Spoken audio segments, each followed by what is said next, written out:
Good Morning. morning. Good morning and welcome to today's webinar. Our speaker today is Dean Devore from Parts Academy. Before I turn it over to Dean, I'd like to let those of you who are live with us know that you may submit questions during the webinar via the Q&A tab at the bottom of the screen. This webinar will also be recorded so that you may watch or rewatch on demand at your convenience. And with that, I turn it over to Dean. Good. Thank you. Good morning.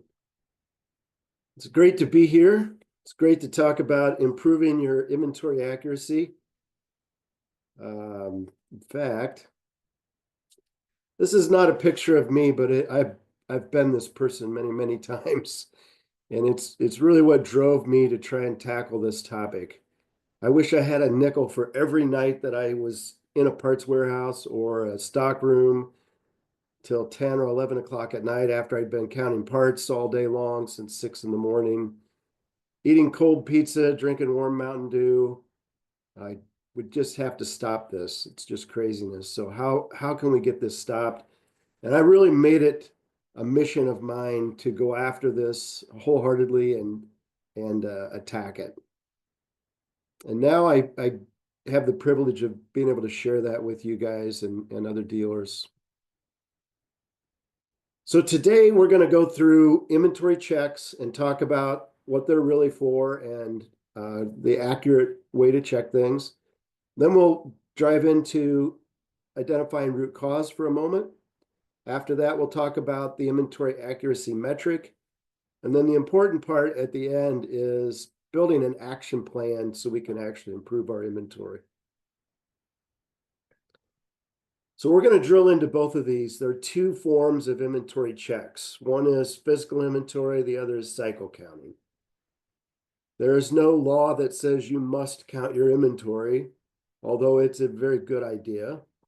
And if you follow GAAP accounting standards, it's highly recommended that you do inventory checks. If you've got any kind of outside financing, they're going to expect that you are counting your inventory and reporting on that and checking on it to protect their investment.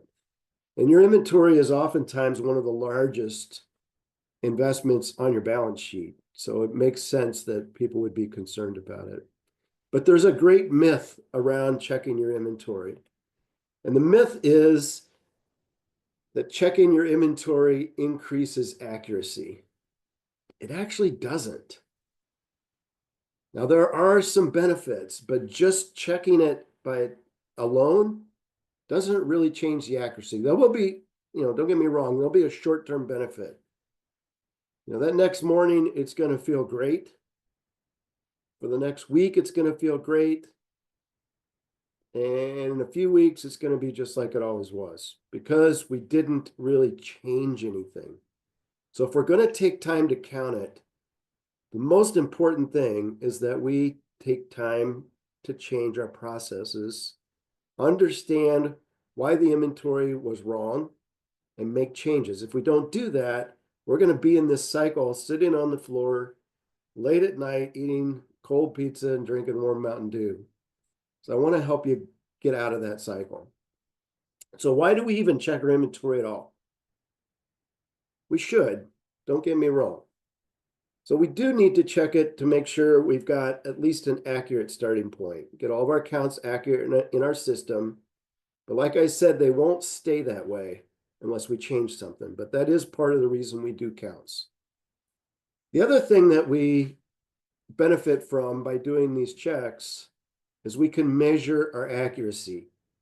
You cannot measure how accurate your inventory is unless it's right at account, during account, or right after account. It's not like you can walk in there on a Monday morning in the middle of the year and push a button and have your system tell you how accurate your inventory is. It's not possible. It can only be measured right after account. So that's one benefit of counting your inventory. You'll know how accurate you are. The really big benefit is that we can use these counts to identify our root cause of the errors and change your process. Sometimes we don't always know exactly what the root cause is, but we can usually narrow it down to 2 or 3 things and get after those and make changes. So by definition, the two types of inventory checks, cycle counting is an inventory auditing process. We're going to check a small subset of our inventory on a specific location. We count it on a specific day. Physical inventory is where we count everything that we own. I used to call it wall to wall, but it's bigger than that, right? It includes that shipping container in the back full of parts. It includes the shed. It includes the parts that are on your service trucks. And if you've got any parts consigned anywhere, it includes those. So everything that's on your books being counted is a physical inventory. And again, having the count is really not enough. We got to get down to root cause. So let's look at both of these processes. Physical inventory does have some advantages. It limits this activity to an annual event. So we aren't counting all throughout the year. We're just doing it one time of the year. A lot of us do this, well, typically in the off season, we do it usually at the end of the year, depending on what market you're in or what business you're in. It can be outsourced. I used to say it can be easily outsourced. I wouldn't say that it's easy. You've got to get your data cleaned up. There are people that specialize in counting. That's all they do. You bring them in, they do an excellent job of counting anything that's a standard stocking configuration. The minute that you send them to a bin that has 9 different parts in it, they're going to hand you back the piece of paper and say, I can't count that bin. So it has to be fairly standardized and sorted out, but they can do a really good job with it. Keep in mind, they don't know your parts. Yesterday, they were counting pickles. The day before that, they counted teddy bears. The day before that, they counted t-shirts. They just count.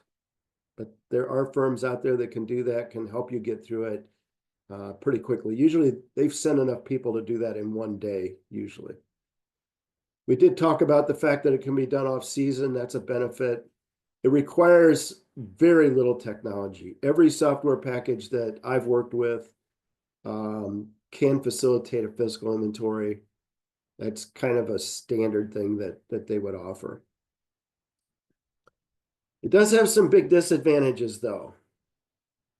Ideally, the business is stopped when we're doing a physical inventory. Now, you don't have to.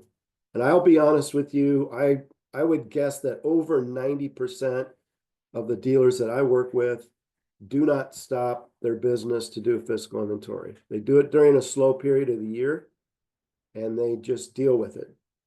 But it is a little tricky. Most of your software packages are going to try and freeze everything when you start to do your counts. So they're already set up to stop the business. You might have to work around that. But even if you don't have to work around that, you have parts coming in and going out while you're trying to count. It can get a little messy. The other disadvantage of a physical inventory, it can be really brutal. And those of you that have been through it understand it. You can relate to that guy sitting on the floor late at night. It can be really brutal. The biggest problem that I have with physical inventory is I usually don't have the time for the same level of investigation. By the time you get done counting, if it took you 2 days or 3 days or 6 days or however long it takes you to count your inventory, by the time you get done, you just want to be done. And we're going to tell ourselves, I'll check into that later. I've got a list. I'm going to look into it. But then we close out the inventory, we get back to work, and that list sits there. We don't have time to investigate it when we do physical inventory. Cycle counting, on the other hand, does have some advantages. There's no brutal downtime. Here's the big advantage with cycle counting. It's dynamic.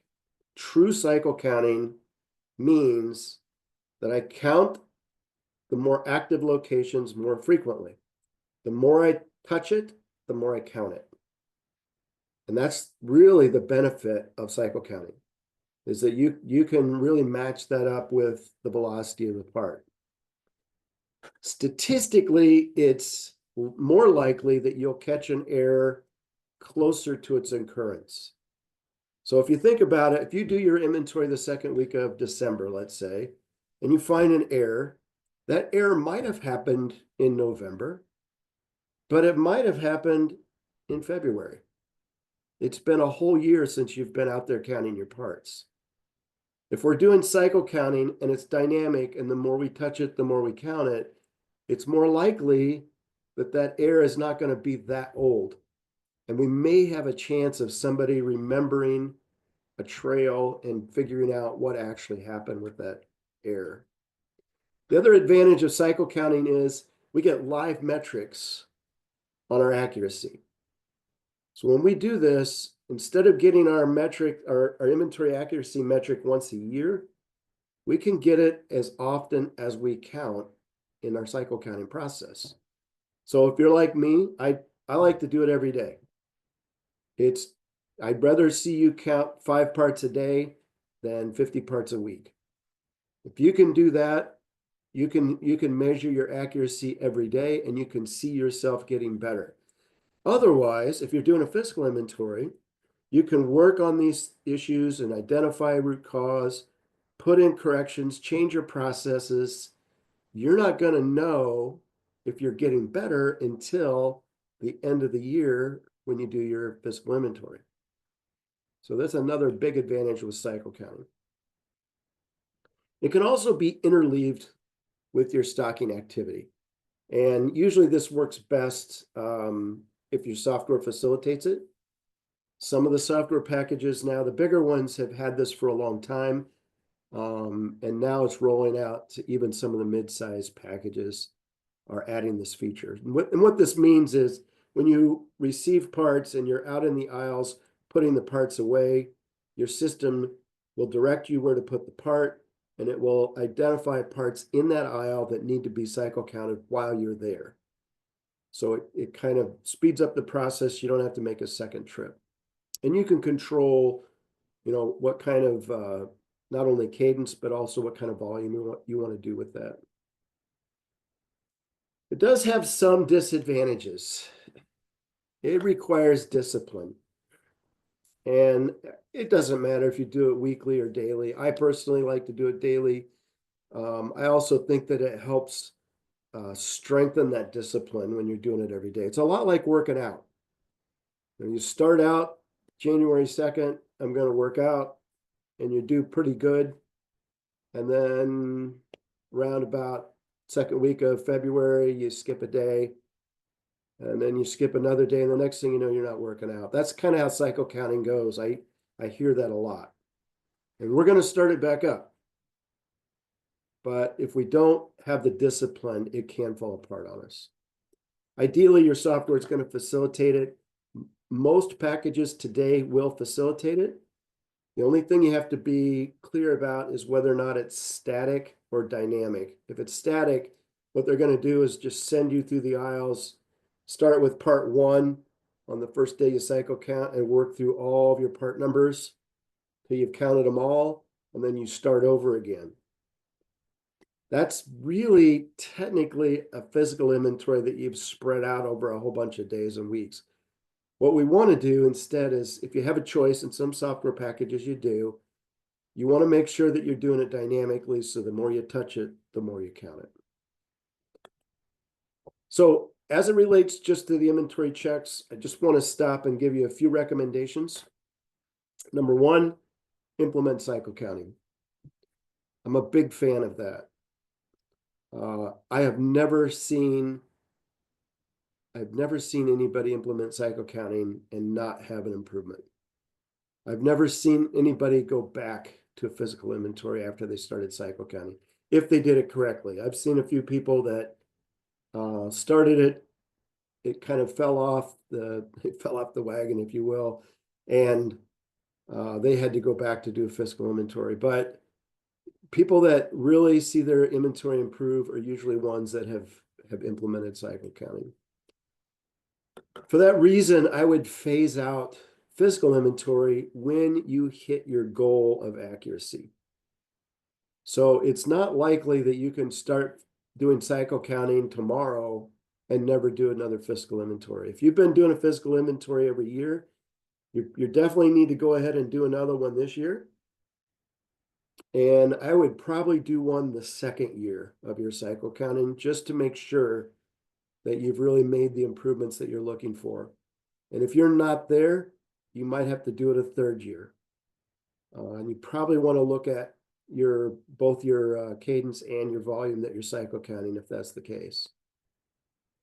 But I use the word phase out carefully because you can't just stop cold turkey. You need to make sure that your inventory is good before you stop doing your physical. But once you stop, you can forget about it. And remember, now we're going to measure our accuracy every time we cycle count. If we see that fall below our goal, then we may have to reinstitute another physical inventory. The other thing you can do, if you've done cycle counting, you do one more physical inventory. That second year, you could just do an audit instead of a whole full-blown inventory. So you could go out there and check, let's say 1,000 part numbers, or say 100 part numbers, and see how accurate you are. That may be a good enough sign to say I can stop doing the physical. So again, cycle count frequently, cycle count consistently. You don't have to count a lot of part numbers. What's really important is that you count them every day or as frequently as you can. I know some dealers and distributors, it works better to count on a weekly basis. That's okay. I wouldn't try to count on a monthly basis and tell yourself you're cycle counting. There's too much time that elapses. You don't have time to investigate. If you try and count, even let's say 500 parts a month, you don't have time. If you're trying to do all that in one day, you don't have time to investigate it. If you're out there counting 20 parts a day, you've got time to check into that and see what might have gone wrong. And again, it really should be dynamic. The more we touch it, the more we count it. Make sure that we bake time in for our root cause investigation. Whatever inventory checks you're going to do, make sure that you've allotted for that time because you're going to need to do that the same day, hopefully, that you do the count. What I like to do is bring everybody in to work 10 minutes early before we unlock the doors. Parts department starts at 10 till. We run out, we have our sheets ready before people get there. We run out, we do our counts. Everybody's back on the counter when the doors open. And one person is kind of the lead, taking the lead to investigate errors that everybody found and check those out. That's how I like to do it. All right, let's drill into some root causes. I'm not going to go through all of them, but there are just a handful that really stick out that are very frequent that I think is worth us going through. I want to talk to you about the cause, but I also want to give you a potential solution to that problem, okay? So the number one thing, regardless of who you are, where you are, what you do, the number one cause of inventory error is that an employee took some of the stock and did not do the transaction. Now, it could be theft, and that happens, but most of the time, it's somebody with good intentions. They just didn't have time for you or someone in the parts department to get that part for them. And maybe you weren't there at the time and they knew roughly where those parts were and they kind of dug through there like this guy is. And they found what they needed and they had every intention of telling you about it, but it didn't happen. So ultimately, that's disastrous. And when it happens over and over, it turns into a lot of disappointed customers. You guys know just as well as I do what happens when you thought you had a part and you don't. You've got a customer that drove 35 minutes to get to your store because you told him you had it and you don't. You've got a technician that's got a unit in the repair bay and it's all torn down because you told him you had the parts and you don't. It's not just about losing the money. It's about really letting people down. So the best thing to do is to stop this. And you notice I don't have on the list of solutions to put a lock on the door. There is no lock that will keep people away from those parts. There is no door that will keep them away. Barbed wire will not even keep them away. I can't tell you how many times I've caught people climbing over chain link, prying doors open, tearing them right off the hinge because they've got a job to do. They're just trying to get that unit fixed and get it out the door. I understand, but I've got a job to do too, and my job involves keeping that inventory accurate. So the best thing that you can do in this regard is to go into your software and set up profiles. And these profiles determine what person can see, what position, I should say. It's not a people thing, it's a profile. So all of your parts people should be able to see the location of the part. They're really the only ones that need to see that. Everybody else needs to come to them to get the part. Now, in some cases, your service manager or your service advisor might be someone that you work with to get those parts out for the techs. I understand that too. That makes sense. But unfortunately, your software packages come out of the box wide open. Everybody can see everything. And we need to set up profiles so that we limit that information. Number two problem that we see quite frequently is accounting error. This one's really kind of sad. We're out there, we're trying to make the inventory better, we're counting it, we're checking it. And whether it's a physical inventory or a cycle count, we've gone out there and we've actually miscounted and we've made it worse. And that happens. So the couple things that we can do. Number one is to use blind counts. Well, this will make you very popular. Not really. But blind counts means that on your count sheet, whether it be a physical piece of paper or a handheld device that has the count process on it, we're going to want to show, obviously, the location, the part number, the description of the part, but we don't want to show the quantity on hand. That's not going to be popular at all the first time you do it. But here's the problem. If you tell somebody there are 7 pieces of that part in this bin, and they go to the bin, 6 looks like 7. 8 looks like 7. And if you've been doing this all day, 9 looks like 7. If you tell somebody there's 7 pieces there, even if they count it, even if they pick it up and put it in their hand, it's going to come out to be 7 because you told them it's going to be 7. So blind counts are really important to help you get better. Not popular, but better. Second thing you can do is weigh count very small parts. This scale that you see in the picture is not a kitchen scale. It's called a weigh count scale. And the way these work is you take a sample of your part, say 20 pieces of that screw. You put it on there, tell the scale that's your sample, tell them how many pieces are in the sample. When you hit enter, the scale will say dump the rest of the quantity on, and you dump the bin on there. That fast, it tells you there's 241 of those screws. These things are a lifesaver.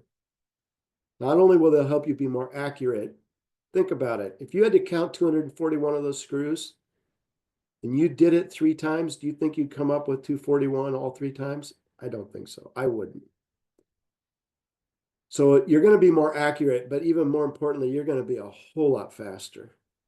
And these things are not expensive anymore. When I first started using these, they were over 10 grand. Now they are, I looked this week, I saw one for 150. I even saw one for $40. You can buy these Amazon, Uline, Granger. I think Fastenal even sells one. They're much easier to find. They're called a weigh count scale. Sometimes they'll call it a piece count scale. Make sure that there's 2 things you got to watch out for. Number one, make sure it's the right capacity. They make these things to weigh 100 pounds, 200-pound capacity. You don't want that. You want little ones, you want something that's going to be 5 or 10 pounds max capacity. That way it can be more accurate for your small parts. You're not going to weigh big parts. That doesn't make any sense for you, but weighing the small parts, you need a small scale. Second thing is make sure your sample size is big enough. You can't put 2 pieces on there and expect that to be a sample. The other thing we can do to address counting errors is to tag team. So when we tag team, one person counts, one person does the data entry. And the harsh reality is not everybody can type. Not everybody can count either. But usually people are better at one than the other. So if I'm out there in the aisle helping you, eventually at some point during the day, you're going to probably ask me to just count. And we'll take care of the input. You go ahead and count. So you can match this up with the skill sets that you have. Another root cause that we see frequently is multi-packs. And it really is another derivative of a counting error. So it usually happens when we break a pack and we take something out. And we go to count it and it's packs of 10. And we look in there and see 6 packs and we say we got 60. But really, we don't have that many. 2 of those packs have been opened. So what I like to do is keep it in the pack until we need it. If we broke a pack, then I like to get the packaging out of there. Just dump the loose pieces into the bin, throw the package away. If you really need it to protect the part, that's different. I understand that. Sometimes we do. But if we don't need it to protect the part, get that bag out of there. Another one that causes a lot of problems are unit of measure issues. So this could be a stocking error, it could be a picking error, and it could be a counting error. It happens all 3 times. If it's really complicated, we might need to label the part to say we sell this by the foot, or we sell this by the inch, or the gallon, or the quart, or however you do it. The other thing that you can do is just limit the interaction. You don't need to have if this is a complicated part, maybe not everybody runs out there and cuts off that hose. Maybe you've got a couple of people that specialize in that. Otherwise, we can try to address it with training. The other thing I should mention is a lot of the software packages have now added a unit of measure conversion. So you can buy, a 55-gallon drum of hydraulic fluid, and as soon as you receive it, because you've set the conversion up in your software, it will convert that to 220 quarts if that's how you sell it, or 55 gallons if that's how you sell it. And you can check with your software providers. That's becoming more and more common over the last 10 years. That will at least save one of the problems that we've got with it. Another problem that we see frequently is similar parts. Left and right happens all the time. Unfortunately, a lot of times manufacturer will release a left and right part. It could be a mirror, it could be a door handle, it could be skis on a snowmobile, but a lot of times they'll release those part numbers and they're only 1 digit different. And that makes it even worse. And you probably got them into stock at the same time. You probably put them together. Makes sense. In fact, you may have all of that kind of part together. We're going to talk about that. But the best thing you can do is get similar parts away from each other. If you've got them right next to each other, it's only going to increase your errors. All right. The last one I want to talk about is multiple SKUs per location. It is a best practice to have only one part in a location. It's my job to tell you what best practices are. I realize that's not always practical. You may have way more parts than you have locations. I understand that. If you do, you could try adding some subdividers like we see here in the picture. If your software will allow it, you can actually add locations. So you get more locations added to your system, and you can get to that point. But if those things are not practical, couple things you can do. Try not to put fast-moving parts in these bins where you have multiple parts. That's one thing that you can do. The other thing you can do is not put similar parts in there. So if you imagine walking up to this bin and there are 9 different parts in there and they're all cotter keys. Now somebody's got to dig through all that to make sure they get the right one. We see a lot of errors happen when we do that. If you walk up there and there's a cotter key, there's a voltage regulator, there's a thermostat, there's a bearing, it'll help at least with some of that. All right, before we get into our action plan, let's talk about how we measure it, how we measure our inventory accuracy. There are multiple ways to measure it. One, we can measure by quantity. How many pieces are we off? The other thing we can do is measure the value. How many dollars are we off? Your finance manager is going to care about value. That's what they care, and for good reasons. They're there to make sure we've protected the assets, but they have to make sure that we've got our balance sheet corrected. So every time you do an inventory check and you have to adjust inventory, they're going to have to make an adjustment to the balance sheet. They're also going to have to adjust the P&L during that period. So they have good reasons they need to know that value. A lot of times that flows right through your software. It's not like you have to trot down the hall and tell somebody. Your parts manager, you should care more about quantity than value. The reason for that is it doesn't matter if it's a $5,000 part or a 50-cent part. Either one is going to stop a job. Either one is going to make some customer drive 35 minutes to your store and walk out of there really disappointed. We don't want that to happen. So you don't really care about the value. You care about all the parts. That's why we measure accuracy in terms of quantity and not value. If you are a parts manager and you only care about the expensive parts, you probably made a bad career choice. Parts managers worry about every part regardless of the value. The other way to measure this is net or absolute. Your net error just means that we've taken our amount over and our amount under and added it together. So I found $3 worth of these and I lost $40 over here, and I put that together and I'm off by $37. It's always a smaller number and it's always wrong. We're lying to ourselves if we report our error as a net error. The harsh reality is if you're finding parts, you're still out of control. You have a process that's still broken.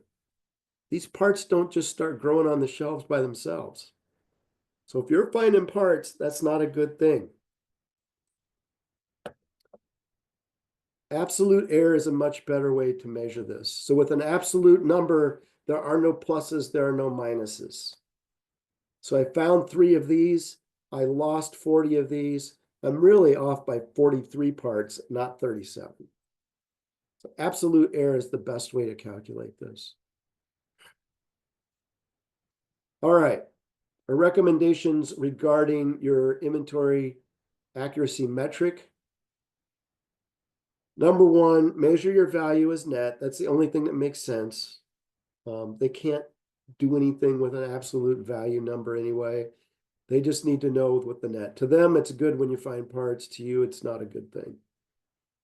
So report your net value to the finance department, but then sit down with the parts team and work through what's the quantity accuracy measured as an absolute value.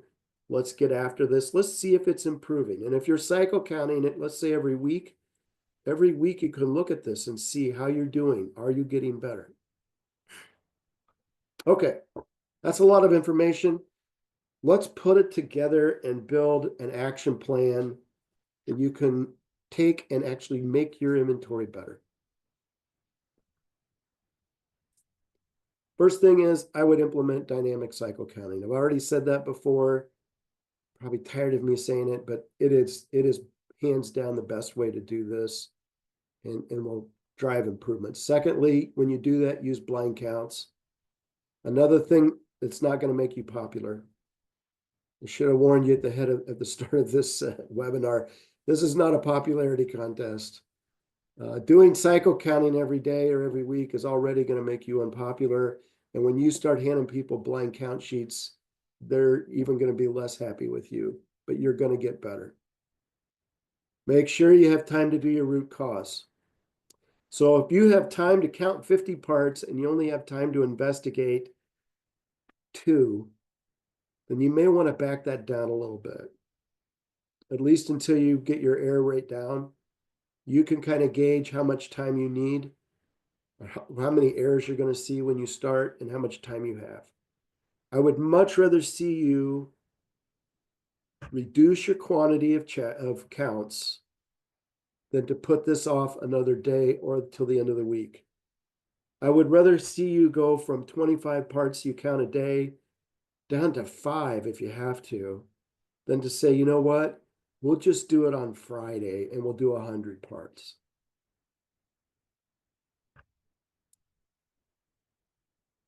So not only do we have to identify it, we have to address those root causes. We just identify it and we don't change anything. That's going to drive insanity. We have to actually take action. And like I said earlier, you may not know exactly what's causing this, but if you can narrow it down to 2 or 3 things, you can get after those. And it may be something that you just fixed a week ago or a month ago. That's okay. Those errors are still going to show up for a while. And you can say, yeah, I took action on that already.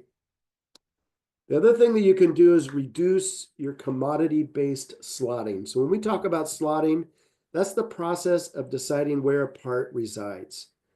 You get a new part in you've never stocked before, you pick a location. You decide where you're going to put that. And if your business has a practice of putting all like parts together, so all the bearings are sitting there together, just talking about things only bearings talk about, and you've got all your head gaskets over here, they're having a good time together, and you go to turn the lights off at night and you stand there and you look at that and it's, man, this is gorgeous. You got all the belts hanging up together, got all the filters over here. It looks cool. We feel organized, but it doesn't really help us do anything faster or better. So slotting is a whole different topic. Maybe next time we'll talk about velocity-based slotting and getting those fast-moving parts closer to your people and helping you out that way. But for right now, just understand, if you've slotted your business by commodity, you're going to help people find parts without looking them up. If they know all of the oil seals are in one place, they're going to go to those drawers or those bins and find that oil seal, even if you take the location out of their profile. They don't have to have the computer because you've put all the bearings or all the oil seals together. The other thing that you can do to help yourself is to measure your accuracy in absolute quantity. Don't measure just in value. If you really want to be better, make it an absolute measurement and measure the quantity instead of the value.